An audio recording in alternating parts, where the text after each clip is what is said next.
तो characteristic of moulding sand, तो एक जो भी सैंड आप यूज कर रहे हो, तो आप कोई कास्टिंग के लिए कोई भी सैंड यूज कर रहे हो, तो आप क्या क्या कैरेक्टरिस्टिक अपने माइंड में रखोगे कि आपका सैंड वो फॉलो करे।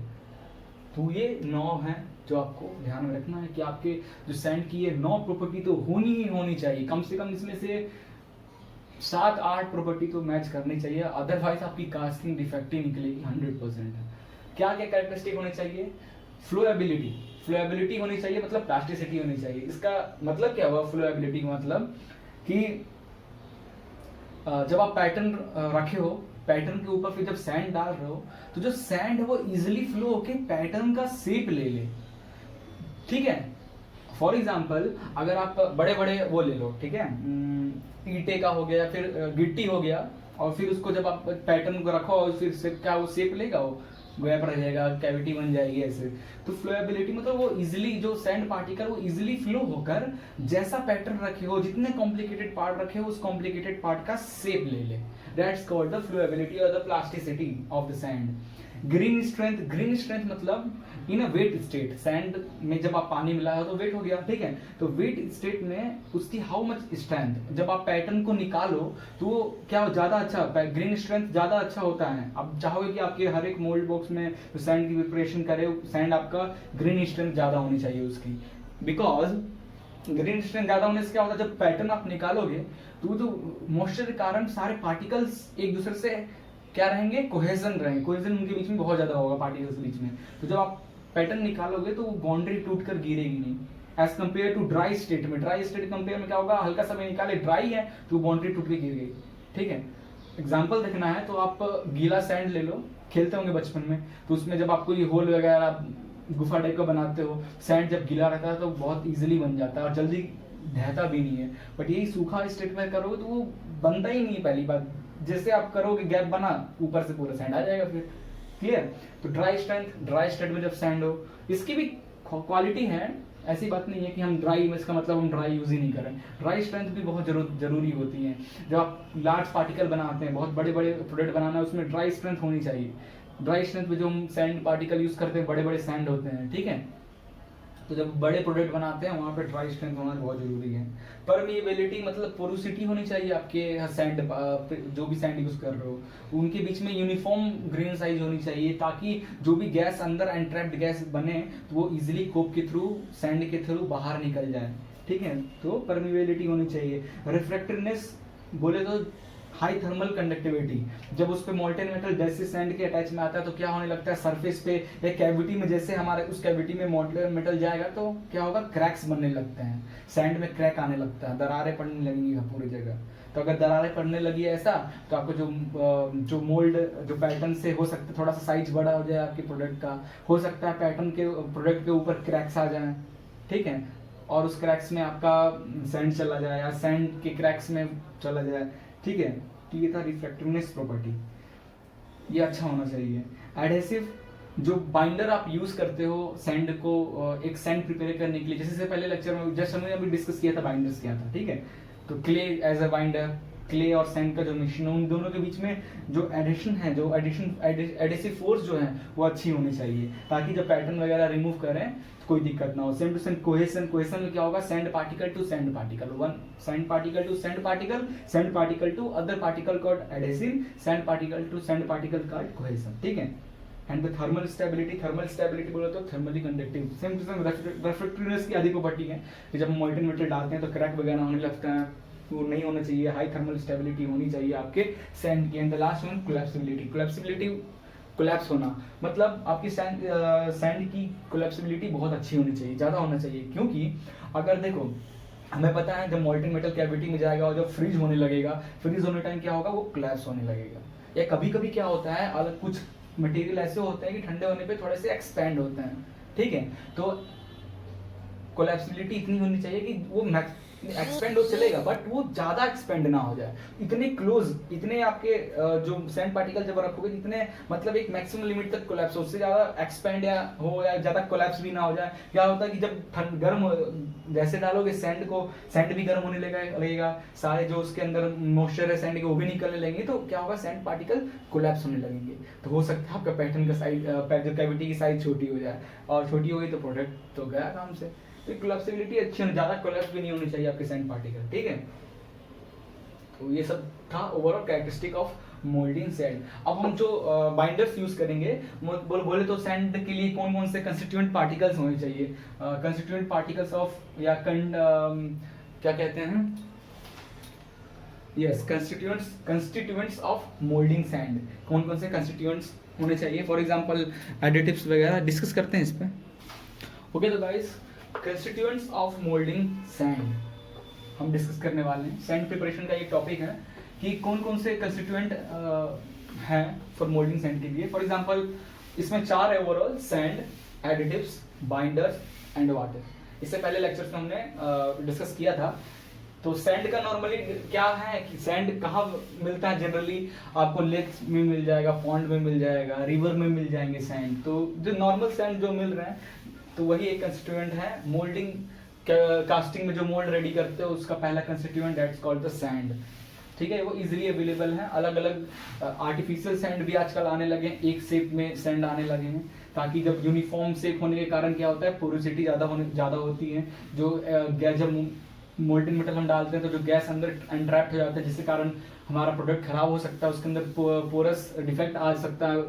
वो सब इस टाइप के सैंड से, आर्टिफिशियल सैंड से नहीं होते हैं। फिर आता है हमारा एडिटिव्स, बाइंडर, ठीक है। बाइंडर के बारे में डिस्कस करते हैं, फिर एडिटिव्स के बारे में डिस्कस करेंगे।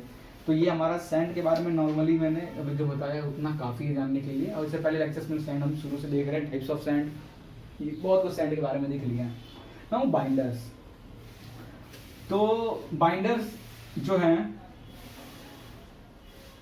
हम अपने जो सैंड नेचुरल सैंड है उसमें हम बाइंडर्स का यूज़ करते हैं, कुछ अमाउंट ऑफ बाइंडर्स का यूज़ करते हैं। और जनरली 5 to 8% ऑफ बाइंडर का 5 to 8% ऑफ बाइंडर्स हम उसमें यूज़ करते हैं। बट कुछ इसके प्रॉब्लम्स हैं, ठीक है। अगर सैंड के कंपेयर में देखोगे, इसकी रिफ्रैक्टिवनेस क्या होती है, रिफ्रैक्टिवनेस कम होती है, मतलब थर्मल प्रॉपर्टी इसकी थोड़ी सी कम होती है, ठीक है। इसलिए हम इसको कभी अकेला यूज़ नहीं कर सकते हैं, हम सैंड के साथ यूज करते हैं इसका, ठीक है। और ऑल्सो एक चीज और हेल्प करता है, सैंड पार्टिकल्स को क्लोज रखने में हेल्प करता है, मतलब उनके बीच में कोहेजन एक फोर्स लगता है। इसके कारण क्या होता है कि सैंड पार्टिकल इजीली बिखरते नहीं है, एक शेप लगते हैं, फ्लेक्सिबिलिटी, प्लास्टिसिटी उसके अंदर रहती है, ठीक है। जो शेप आप देना चाहो वो शेप में आपका सैंड ढल जाएगा। तो इसलिए हम बाइंडर्स यूज करते हैं, ठीक है। जनरली 2 टाइप का बाइंडर्स हमारा होता है, ठीक है। एक होगा आपका ऑर्गेनिक बाइंडर्स, एक होता है हमारा इनऑर्गेनिक बाइंडर, ठीक है। ऑर्गेनिक बाइंडर और इनऑर्गेनिक बाइंडर्स। ऑर्गेनिक जो बाइंडर्स हैं, कोर जनरली किसके लिए, हम कोर के लिए यूज कर सकते हैं। जो कोर हम बनाते हैं, ठीक है, अपने कास्टिंग में जो कोर का यूज करते हैं उसके लिए जनरली हम ऑर्गेनिक बाइंडर्स का यूज करते हैं। इसमें ऑर्गेनिक बाइंडर्स में क्या क्या ऑप्शन आता है, इसमें आता है आपका लेंस ऑयल, ये एक तरीके का बाइंडर हो गया। डेक्स्ट्रीन हो गया, ठीक है। मोलासेस हो गया। And the last one is pitch. लेस्ट oil, dextrin, molasses and pitch, ये 4 तरीके का हमारे ऑर्गेनिक बाइंडर्स होते हैं जो कि कोर बनाने के टाइम हेल्प करते हैं। ये बाइंडर्स को हम अपने सैंड में मिक्स करके कोर बनाते हैं, ठीक है। और इनऑर्गेनिक में क्या आ जाएगा, इनऑर्गेनिक में आपका जनरली देखो, इनऑर्गेनिक में जनरली जो हम बाइंडर का यूज करते हैं, इससे पहले भी हमने नाम एक सुना था, दैट्स कॉल्ड बेंटोनाइट। जनरली हम बेंटोनाइट का ही यूज करते हैं for as a binders for inorganic. जो आप मोल्ड बॉक्स में जो सैंड यूज करते हैं उसमें हम जनरली सैंड में बेंटोनाइट नाम का एक इनऑर्गेनिक बाइंडर का हम यूज करते हैं 5 to 8% का, ठीक है। ताकि ये सैंड जो भी पैटर्न, जितना कॉम्प्लिकेटेड पैटर्न हो उसका पैटर्न का शेप ले सके इजीली, प्लास्टिसिटी इसकी अच्छी होती है, ठीक है। इससे पहले लेक्चर में हमने डिस्कस किया था सैंड के कैरेक्टरिस्टिक, तो प्लास्टिसिटी इसकी अच्छी होती है बट रिफ्रैक्टिवनेस बहुत कम होता है, ठीक है। अगर बाइंडर्स की अमाउंट अगर आप अपने सैंड में इंक्रीज कर रहे हो, ठीक है, ध्यान देना, बाइंडर का अमाउंट अगर अपने नेचुरल सैंड में इंक्रीज कर रहे हो तो permeability of moulding sand decreases. तो मोल्डिंग सैंड की परमेबिलिटी डिक्रीज हो जाएगी। मोल्डिंग सैंड, जो वर्ड यूज कर रहा हूँ मोल्डिंग सैंड मतलब फुल्ली प्रिपेयर्ड सैंड जो हम मोल्ड बॉक्स में डालते हैं। तो वो जो डालते हैं उसमें सैंड का रहता है, कुछ एडिटिव्स रहते हैं, कुछ बाइंडर्स रहते हैं, कुछ वाटर, ये चारों मिलकर हमारा मोल्डिंग सैंड रेडी होता है। ठीक है, तो बाइंडर जनरली 5 to 8% ही हम यूज करते हैं। ऑर्गेनिक यूज करते हैं कोर बनाने के लिए, जिसमें नाम है लिंस्ड ऑयल, डेक्स्ट्रीन, मोलासेस, पिच। और इनऑर्गेनिक में हमारा ज्यादातर बेंटोनाइट ज्यादातर यूज करते हैं। लिमोनाइट हो गया, फायर क्ले हो गया, बॉल क्ले हो गया, ये सब भी है, बट जनरली बेंटोनाइट का यूज करते हैं। अगर ज्यादा हो गया, किसी तरह बाइंडर्स ज्यादा हो गए, तो इसकी परमेबिलिटी ऑफ मतलब पोरोसिटी वो कम हो जाएगी, गैसेस अंदर एंट्रैप्ट हो जाएंगे और दिक्कत हो जाएगा आपका प्रोडक्ट में पोरोसिटी डिफेक्ट होने का। क्लियर है? ये था कुछ बाइंडर्स का। अब हम डिस्कस करते हैं एडिटिव के बारे में। तो जनरली एडिटिव का काम क्या है, बहुत कम अमाउंट में यूज करते हैं। ठीक है, एडिटिव हम बहुत कम अमाउंट में यूज करते हैं, बोले तो 1 to 2%, 1 से 2% ऑफ एडिटिव यूज करते हैं सिर्फ। ये क्या करता है, एडिटिव का काम क्या है, जो प्रॉपर्टी है अपनी मोल्डिंग सैंड की, जो प्रॉपर्टी उसको इंक्रीज करता है। फॉर एग्जांपल उसकी थर्मल रेजिस्टिविटी को इंक्रीज करता है, पोरोसिटी को इंक्रीज करता है।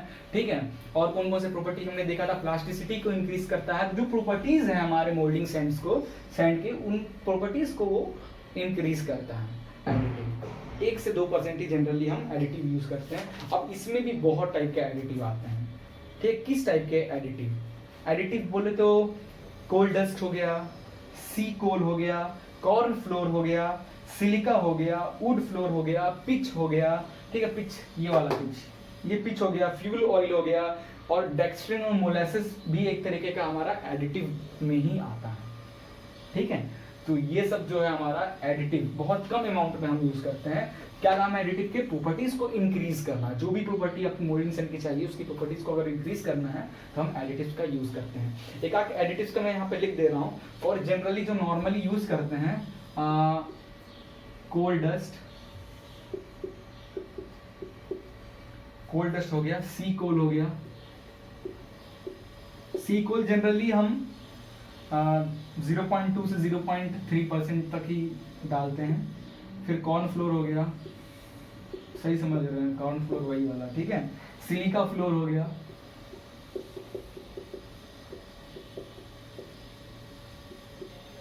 वुड डस्ट हो गया, जब वुड को कट करते तो उससे जो डस्ट निकलता है वो पिच हो गया, या फ्यूल ऑयल हो गया, या जो मैंने बताया था डेक्स्ट्रिन, मोलासेस और पिच। डेक्स्ट्रिन, मोलासेस और पिच, ये हैं हमारे एडिटिव्स को, जिसको हम यूज करते हैं अपने प्रॉपर्टीज इंक्रीज करने के लिए मोल्डिंग सैंड के। लास्ट वन है हमारा वाटर। तो वाटर क्यों यूज करते हैं? क्ले को ड्राई करने के लिए, अपने मोल्डिंग सैंड को ड्राई करने के लिए, बस इतना भी नहीं कि वो टूट जाए, इतना ड्राई करने के लिए ताकि वो प्लास्टिसिटी उसके अंदर बहुत अच्छी रह जाए। प्लास्टिसिटी का जो प्रॉपर्टी है वो ज़्यादा अच्छा है, वो जो भी शेप हम लेना चाहें वो शेप इजीली तरीके से ले ले, पैटर्न का जिस भी कॉम्प्लिकेटेड पैटर्न का शेप हमारा मोल्डिंग सैंड इजीली ले ले। और एक चीज़ रहता है वाटर के साथ कि जो पैटर्न जब आप निकालोगे, पैटर्न जब आप निकालते हो अपने सैंड से, अगर वो ड्राई रहा, बहुत ज़्यादा ड्राई और पैटर्न निकाल रहे हो सकता है टूट कर गिर जाए। एग्जाम्पल दिया था मैं कि बचपन में आप खेलते थे, सैंड अगर गीला होता था बरसात के टाइम पे तो आप उसमें गुफा बनाते रहते थे। ठीक है, ऐसा तो वो इजीली बन जाता था और जल्दी गिरता भी नहीं था। बट यही गर्मी के टाइम में अगर सैंड में बनाओ तो वो तो जल्दी बनेगा नहीं, और बन भी रहा तो वो फिर देखोगे जैसे आप गड्ढा करोगे ऊपर से फिर वो सैंड गिर जाएगा। ये वाटर का काम होता है थोड़ी सी। It increase plasticity, it improve mouldability. जैसा आप मोल्ड बनाना चाहें, जैसा शेप देना चाहें वैसा वो शेप ले लेगा। ठीक है, it reduce the strength of sand mixture. ठीक है, बट जो सैंड मिक्सचर का जो स्ट्रेंथ है उसको ये थोड़ा कम करता है। तो इसका मतलब ये नहीं कि आप बहुत ज़्यादा डाल दोगे तो एकदम पुरानी पानी हो जाएगा। ठीक है, तो आटे में पानी नहीं डालना चाहिए कि रोटी बन जाए। ये एग्जाम्पल है वाटर का। क्लियर? तो ये थे हमारे overall constituents of moulding sand. तो इस पे हमारा खत्म होता है सैंड के प्रिपरेशन के टॉपिक। यूनिट 1 कास्टिंग में हमारे दो टॉपिक और बचे हुए हैं, that's called core and casting defect, और हमारा यूनिट 1 खत्म हो जाएगा। तो वीडियो पसंद आया और कोई नए टॉपिक्स, इसमें कोई टॉपिक छूट रहा हो वो भी आपको अगर आइडिया आ रहा हो तो आप जरूर कमेंट करें, मैं कोशिश करूँगा वो टॉपिक को भी कवर करने के लिए। ठीक है, थैंक यू।